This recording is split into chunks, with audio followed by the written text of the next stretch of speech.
Abramos a palavra do Senhor no Evangelho segundo Marcos. Marcos capítulo 14, a partir do verso 53. Nós vamos dar continuidade à série de sermões no Evangelho segundo Marcos, onde nós já estamos concluindo este Evangelho. E hoje nós vamos refletir sobre o tema Deus no banco dos réus, quando a igreja condena o Evangelho. Deus no banco dos réus, quando a igreja condena o Evangelho. Marcos, capítulo 14, a partir do verso 53. Nos diz assim aquela que é infalível, inerrante e autoritativa palavra de Deus. E levaram Jesus ao sumo sacerdote, e então se reuniram todos os principais sacerdotes, os anciãos e os escribas. Pedro seguiu Jesus de longe, até o interior do pátio do sumo sacerdote, e estava sentado entre os servos, aquentando-se ao fogo. Os principais sacerdotes e todo o sinédrio procuravam algum testemunho contra Jesus para o condenar à morte, mas não achavam nada, pois muitas testemunhavam falsamente contra Jesus, mas o depoimento não era coerente. E levantando-se alguns, testemunhavam falsamente, dizendo: nós o ouvimos declarar: eu destruirei este santuário edificado por mãos humanas, e em 3 dias construirei outro, não por mãos humanas. Nem assim o testemunho deles era coerente. E levantando-se o sumo sacerdote no meio, perguntou a Jesus: você não diz nada em resposta ao que estes depõem contra você? Jesus, porém, guardou silêncio e nada respondeu. O sumo sacerdote tornou a interrogá-lo: você é o Cristo, o Filho do Deus bendito? Jesus respondeu: eu sou. E vocês verão o Filho do Homem sentado à direita do Todo-Poderoso e vindo com as nuvens do céu. O sumo sacerdote, rasgando as suas vestes, disse: por que ainda precisamos de testemunhas? Vocês ouviram a blasfêmia. Qual é o parecer de vocês? E todos o julgaram réu de morte. Alguns começaram a cuspir nele, e a cobrir-lhe o rosto, a bater nele e a dizer-lhe: profetize! E os guardas davam-lhe bofetadas. Amém. Oremos ao Senhor, meus irmãos. Santíssimo Deus e Pai Todo-Poderoso, quão bom é poder estar na presença do Senhor. Quão bom é poder estar nos átrios do Senhor, o nosso Deus. Mais vale um dia aqui do que 1000 em qualquer outro lugar. Que nós possamos verdadeiramente habitar junto com o Senhor para todo sempre. E neste momento especial do culto público ao Senhor, nós pedimos para que o Senhor fale aos nossos corações. Que o Senhor venha de encontro às nossas necessidades, porque nós dependemos inteiramente do Senhor. Que o Senhor destampe os nossos ouvidos para contemplarmos a maravilha da Tua lei. Que nós venhamos ter prazer a ouvir a voz do bom pastor. Que o Senhor nos ajude, ó Deus. Que nós sejamos edificados pela ação do Teu Santo Espírito. Que o Senhor venha ao nosso encontro e nos transforme pelo poder da Tua palavra, porque nós dependemos do Senhor. É em nome de Cristo que nós oramos agradecidos. Amém. Deus no banco dos réus. Este é o cenário que nós nos encontramos aqui em Marcos capítulo 14. E ele se desenvolve totalmente dentro do contexto de julgamento. Um julgamento que foi realizado da noite para o dia. Se os irmãos observarem, aqui ele está sendo levado para o sumo sacerdote. No capítulo de número 15, nos diz: logo pela manhã os principais sacerdotes, com os anciãos, os escribas e todo o sinédrio, amarrando Jesus, levaram perante, a Pilatos, que iria fazer um novo julgamento diante de Jesus.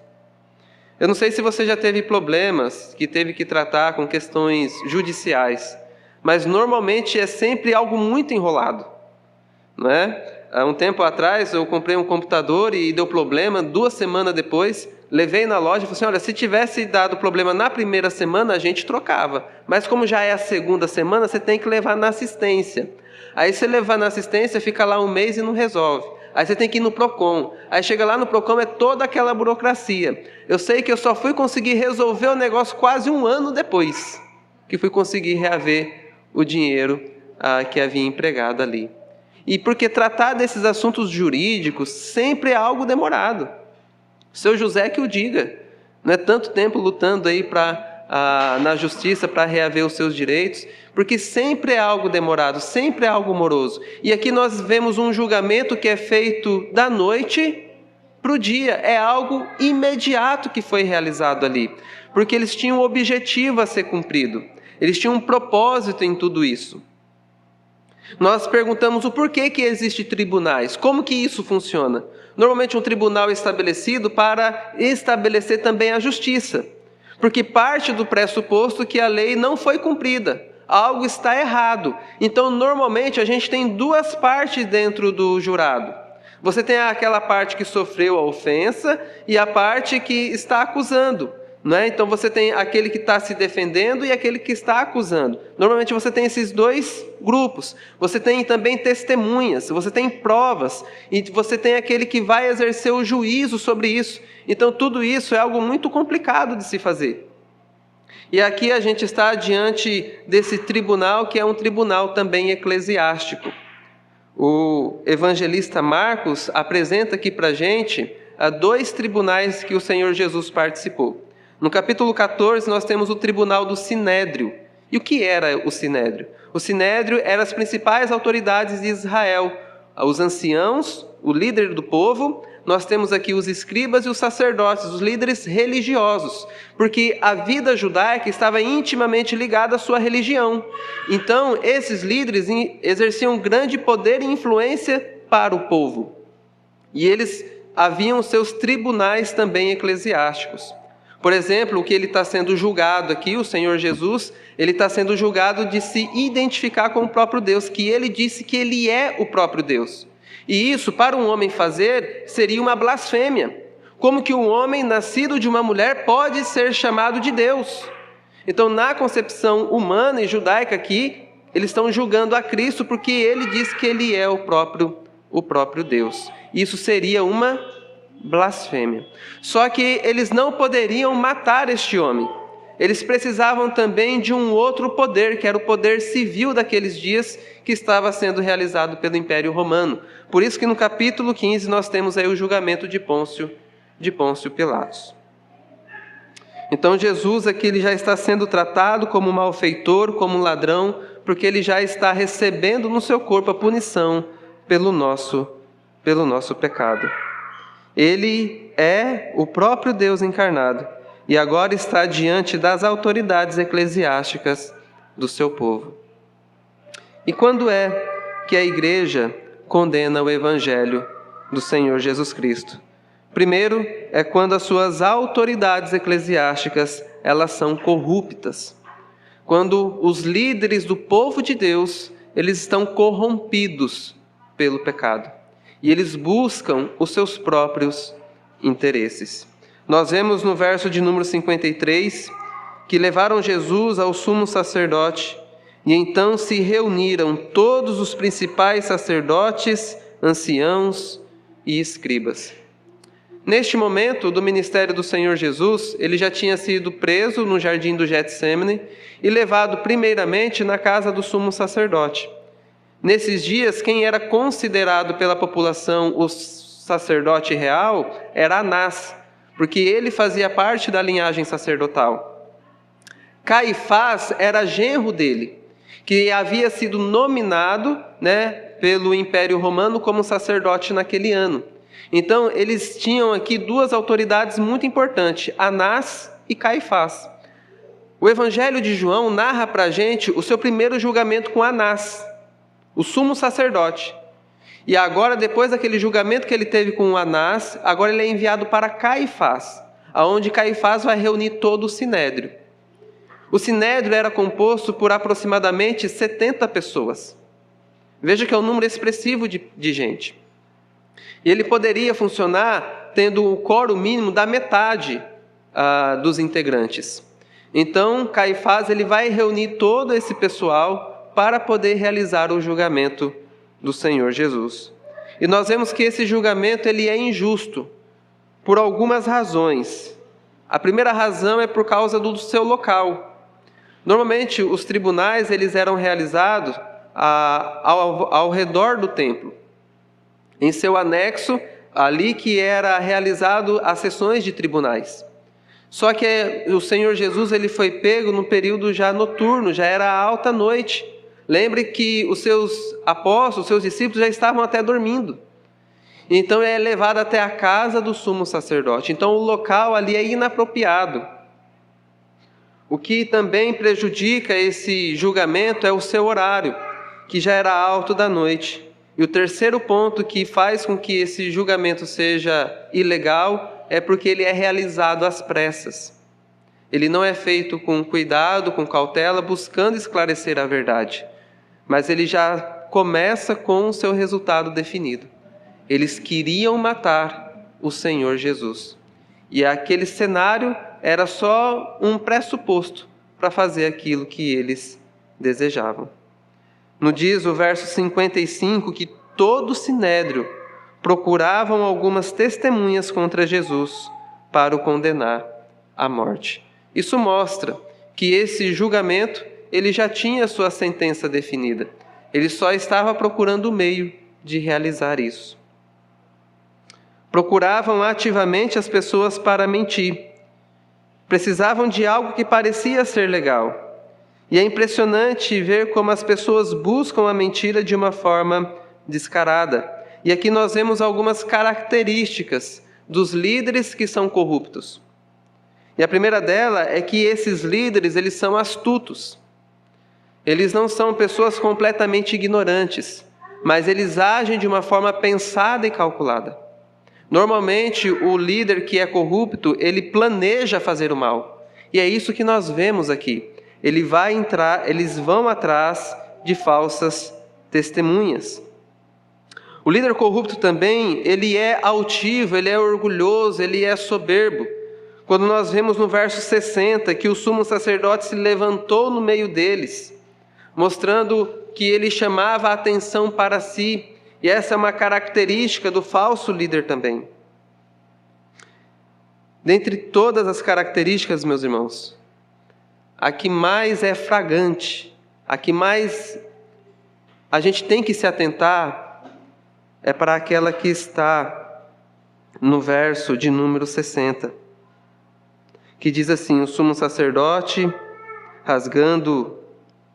60, e levantando-se o sumo sacerdote no meio, perguntou a Jesus: você não diz nada em resposta aos que te depõem contra você? Jesus, porém, guardou silêncio e nada respondeu. O sumo sacerdote tornou a interrogá-lo: você é o Cristo, o Filho do Deus bendito? O falso líder, meus irmãos, o falso pastor, o falso obreiro, ele não acredita que Jesus é o Filho de Deus. Ele duvida que Jesus é o próprio Deus e que tem poder para fazer todas as coisas. Infelizmente, nos nossos dias não são diferentes daqueles. Existem muitas pessoas que estão na liderança da igreja, do povo de Deus, que não acreditam no Evangelho do Senhor Jesus Cristo. Busca alimentar o rebanho com não aquilo que é pasto verdejante, mas com vãs filosofias, com pensamentos egoístas, não creem no poder transformador do Evangelho. Para muitos pastores, a Bíblia hoje já não é mais palavra de Deus. um teólogo contemporâneo, erudito no Novo Testamento, influenciando a Igreja Reformada, ele diz que o tempo de fantasias e alegorias já se passou. Que hoje o homem moderno não precisa mais dos eventos miraculosos da Sagrada Escritura. Existem muitos falsos mestres, falsos pastores, e eles estão por aqui, por aí. E eles se vestem como se fossem pessoas piedosas, como pessoas honestas, mas por trás eles maquinam o mal e buscam seus próprios interesses. E está cheio de gente assim. A Escritura nos diz que nos últimos dias acumularão muitos falsos mestres, porque as pessoas terão coceira nos ouvidos e não suportarão ouvir a sã doutrina. Então, meus irmãos, não se escandalize se você vê ministros e pastores corruptos, pastores que buscam satisfazer apenas seus próprios desejos, que estão só preocupados em encher o bolso de dinheiro. E isso tem muito. E isso é uma vergonha para o Evangelho de Cristo. As pessoas se julgam capazes de julgar o próprio Deus. É isso que está acontecendo aqui. Infelizmente, hoje nós encontramos muito isso. Pessoas bem articuladas, mas para fazer unicamente os seus próprios interesses. Muitos mestres e pastores que não creem na palavra do Senhor. A orientação da Sagrada Escritura em Tiago, capítulo de número 3, é: meus irmãos, não sejam muito entre vós mestres, sabendo que receberemos o juízo mais severo da parte do Senhor. Esses homens não estavam preocupados com isso. Assim como os muitos líderes hoje não estão nem um pouco preocupados com isso. Você vê escândalos absurdos através da internet, da televisão, pessoas vendendo o tijolo do céu, coisas absurdas para o Evangelho. E é dessa forma que o Evangelho ele é condenado pela igreja moderna, através dos seus falsos líderes e de líderes corruptos. E quando a igreja condena o Evangelho, nós aqui não temos apenas a liderança. Embora ela seja muito representada aqui, nós também temos um discípulo do Senhor. Nós encontramos Pedro no capítulo 14, aqui no verso 54, que diz: Pedro seguiu Jesus de longe até o interior do pátio do sumo sacerdote que estava sentado entre os servos. Pedro aqui é o retrato do cristão que não quer mais se comprometer com o Evangelho, que está a caminho junto com os pecadores. Como diz o Salmo de número 1, ele está sentado na roda dos escarnecedores. Ele está acompanhando Jesus, mas é de longe. Por quê? Porque se ele se comprometer naquele momento, ele corre risco de vida também. Ele também ficará sujeito ao mesmo sinédrio. Então, isso para ele é prejudicial. Então, eu não quero me comprometer com o Evangelho. Mesmo sendo cristão, eu quero acompanhar mais de longe, já está bom. Eu não preciso ter um comprometimento mais sério com o Senhor e com a sua igreja. É só acompanhar de longe que já está bom. Enquanto isso, está assentado junto com aqueles que não temem e não amam o Senhor. Assim também a igreja envergonha o Evangelho de Cristo. Também dá um mau testemunho a respeito do nosso Salvador. E é impressionante, meus irmãos, esse mesmo apóstolo Pedro, quando ele está movido aqui pelo medo, porque não dedicou tempo de oração, porque está apreensivo a respeito da sua própria vida, ele age de uma forma covarde, ele não se identifica como um cristão. Esse mesmo Pedro, posteriormente, quando ele vai estar cheio do Espírito Santo, ele vai enfrentar esse mesmo sinédrio. E é impressionante que, como ele está frio espiritualmente, ele não quer se identificar com o seu Salvador. Ele tem medo, ele acompanha de longe, mas quando ele está cheio do Espírito Santo, ele fala em nome do Senhor. O livro de Atos nos vai registrar no capítulo 4 que Pedro fez uma grande pregação do Evangelho. Muitas pessoas se converteram, então esse mesmo sinédrio vai e aprende ele, segura ele e passa a interrogá-lo também. assim como fez com o Senhor Jesus. E Pedro, juntamente com João, ele vai dizer: julguem vocês mesmos se é justo obedecer antes aos homens ou a Deus. Sabe o que ele vai dizer? Nós não podemos deixar de falar daquilo que nós vimos e ouvimos, porque ele estava cheio do Espírito Santo. Ele não se acovardou, mas quando ele está distante do Senhor, ele está perto a negar a Cristo. Ele está junto com os pecadores. Ele está perto da sua ruína. Meus irmãos, a pergunta que eu faço para os amados nessa noite é: como você tem seguido o Senhor Jesus? Tem sido seguido de longe apenas, não se comprometendo com o seu Salvador? Pedro nos mostra que esse tipo de atitude está perto da ruína. Ele está perto de negar a Cristo. Ele está perto de cair em pecado. Como que nós avaliamos o nosso andar com Jesus? É quando nós avaliamos o nosso nível de comprometimento com Ele. Até que ponto você está compromissado com o seu Salvador? Você está disposto realmente a entregar a sua vida, a arriscar a sua vida por aquele que te amou e a si mesmo se entregou por você? Nós, meus irmãos, fazemos um juramento solene de amar o Senhor e seguir ao Senhor. O nosso nível de comprometimento com Cristo é integral. Queira o Senhor chegarmos no final da vida como o apóstolo Pedro, de não sermos considerados dignos de morrer o mesmo tipo de morte que o nosso Redentor. Que nós venhamos nos entregar inteiramente para aquele que se entregou por amor de todos nós. Então nós vemos aqui a liderança que está corrompida, a igreja representada aqui pelo apóstolo Pedro que está distante, e nós vemos a multidão que busca a mentira. Quando líderes corruptos e líderes andam distante, a multidão que ama a mentira também condena o Evangelho, que nós encontramos no verso de número 56. Pois muitos testemunhavam falsamente contra Jesus, mas os depoimentos deles não eram coerentes. Veja que não são poucas pessoas aqui, mas são muitas. E uma testemunha, para que ela possa ser aceita, ela tem que, no mínimo, estar presente, participar daquilo que ocorreu, que está sendo julgado. Por exemplo, essa semana, recentemente, houve aqui um grande acidente no nosso bairro, que 3 pessoas acabaram morrendo. Se chamasse algum de nós para ser testemunha daquilo que aconteceu, a gente não poderia ser.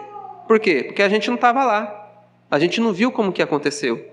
Então, nós não poderíamos ser testemunha, porque a testemunha ela tem que estar presente.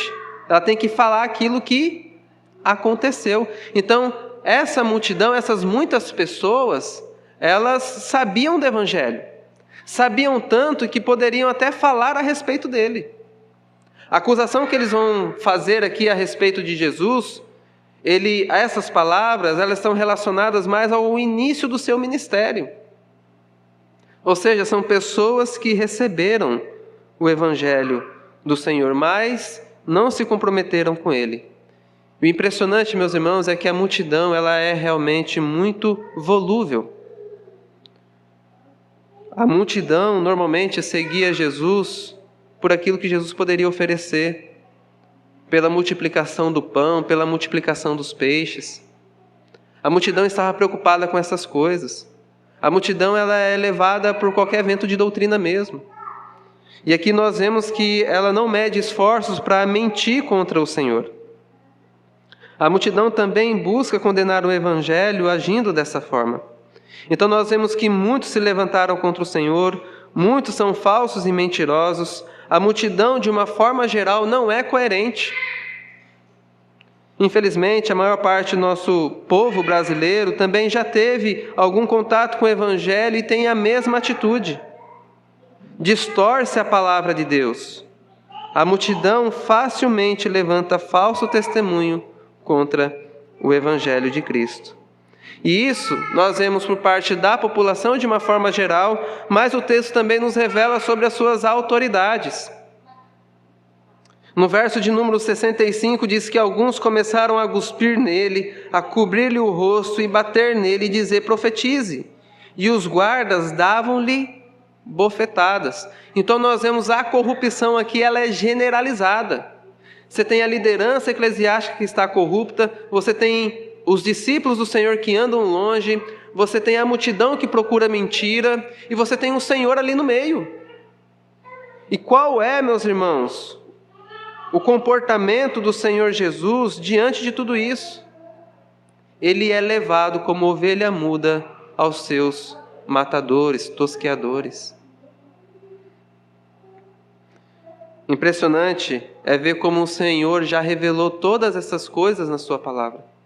O livro do profeta Isaías, no capítulo 50, nos diz a respeito do Senhor Jesus nesse momento. E ele diz assim: oferecerei as costas aos que me batiam, o rosto aos que me arrancavam a barba. Não escondi o rosto daqueles que me afrontavam e cuspiam em mim, porque o Senhor Deus me ajuda. Por isso não serei humilhado. Por isso fiz o meu rosto como uma pedra, e sei que não serei envergonhado, porque perto está o que me justifica. Então Jesus, naquele momento de grande aflição, de angústia, que ele estava sendo ali julgado de uma forma indevida, ele colocou a sua confiança no Pai. Mesmo sabendo que estava recebendo a punição pelos nossos pecados. E ele sabia que estava cumprindo com a profecia do Senhor desde o Antigo Testamento. Então, neste momento do tribunal, o Senhor, ele comunica o seu Evangelho. Jesus guardou o silêncio no verso 61, cumprindo a profecia de Isaías. Isso mostra a forma voluntária que Cristo assumiu a nossa culpa. Ele que era inculpável, o depoimento contra ele não era coerente, nem com testemunha falsa foi capaz de achar algum erro em Jesus. E a Escritura diz que eles não achavam nada contra ele no verso 55. E mesmo assim, Jesus não saiu em defesa própria. Jesus aproveitava a oportunidade para falar de uma forma clara a respeito do Evangelho. E é muito interessante, meus irmãos, diversas vezes o Senhor Jesus disse aos discípulos para que não falassem a respeito dessas coisas. Mas agora ele vai falar abertamente que ele é o Cristo. No verso de número 62, Jesus respondeu: eu sou, e vocês verão o Filho do Homem assentado à direita do Todo-Poderoso e vindo com as nuvens do céu. Quando o sumo sacerdote pergunta se ele é de fato o Filho de Deus, se ele é de fato o verdadeiro Deus, ele confirma essa acusação.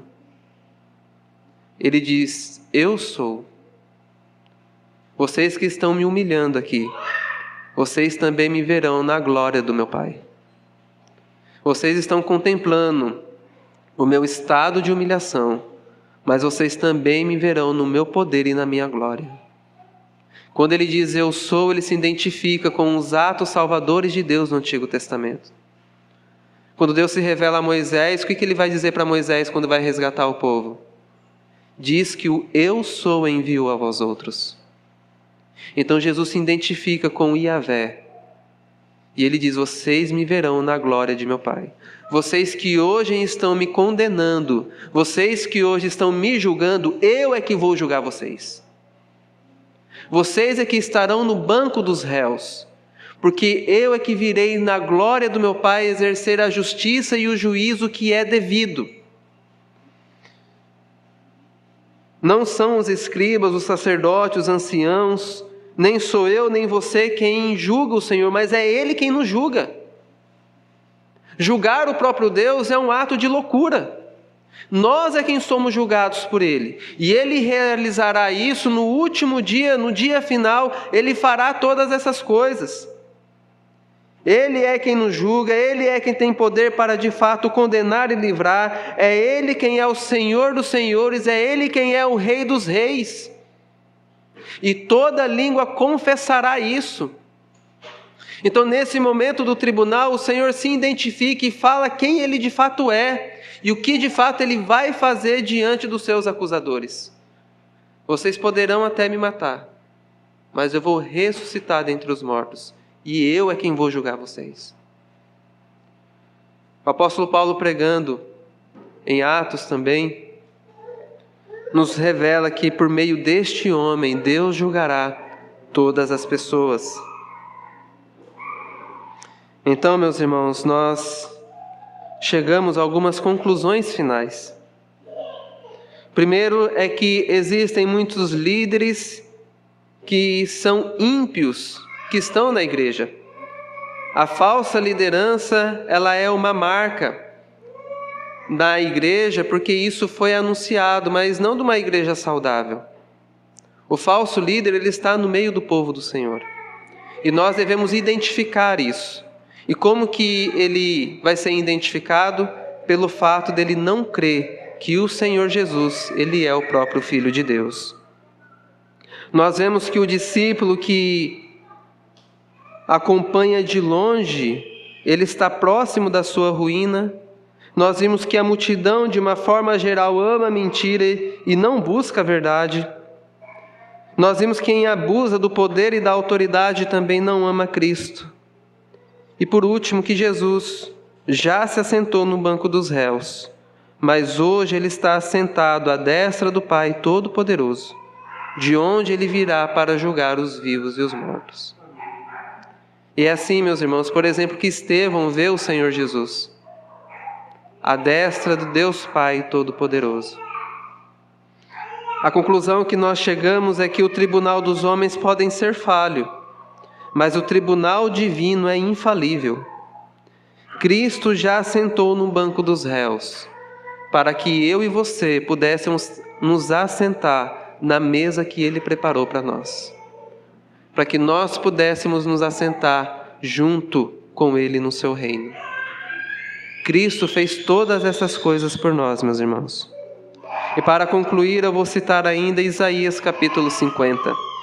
Que diz: quem ousará entrar em litígio comigo? Compareçamos juntos diante do juiz. Quem é o meu adversário? Que se aproxime de mim. Eis que o Senhor Deus me ajuda. Quem poderá me condenar? Eis que todos eles envelhecerão como roupa, a traça os comerá.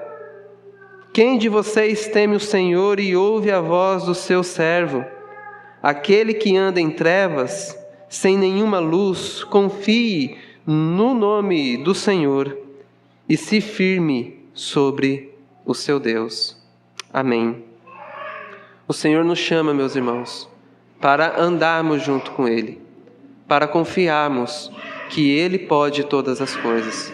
O Senhor Jesus, Ele tomou a condenação que era para mim e para você.